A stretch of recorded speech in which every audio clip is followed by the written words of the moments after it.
Hurmatli obunachilar, mana uskunalarimiz haqida ma'lumot beramiz.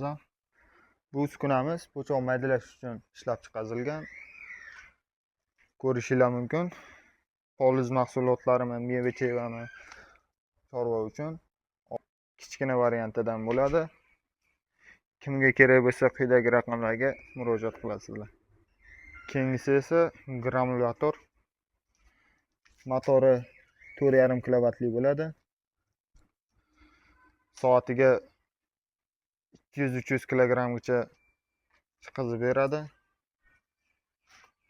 Ko'rishingiz mumkin.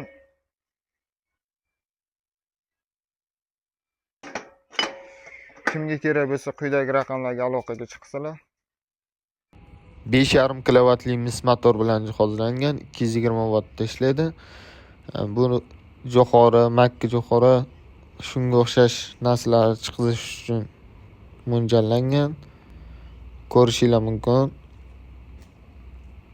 Ishlash jarayonlarini ham qo'yib boramiz. Kimga bu yoki bu uskunamiz qiziq bo'lsa, quyidagi profillarga yoki quyidagi raqamlarga murojaat qilsanglar bo'ladi. 24/7 aloqada biza. Boshqa turdagi uskunlarimiz ham mavjud. Profilga obuna bo'lib, kuzatishda davom eting. Bunisi esa mini granulyator. Buni motoriga keladigan bo'lsa, 4 kilovatli bo'ladi. 220 da ishlaydi. Hamda ko'rim chiqarish uchun mo'ljallangan mini.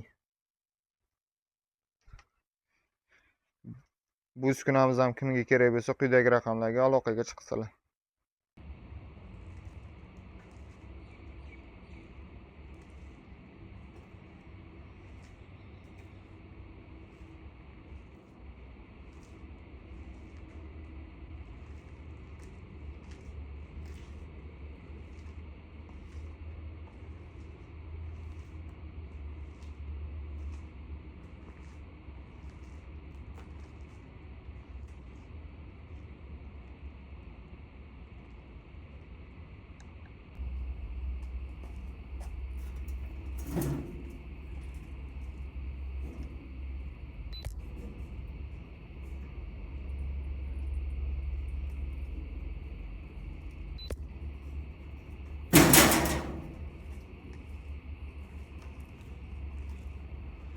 Boshqa turdagi uskunalar ham bor, ya'ni drabelka. Kimga kerak bo'lsa,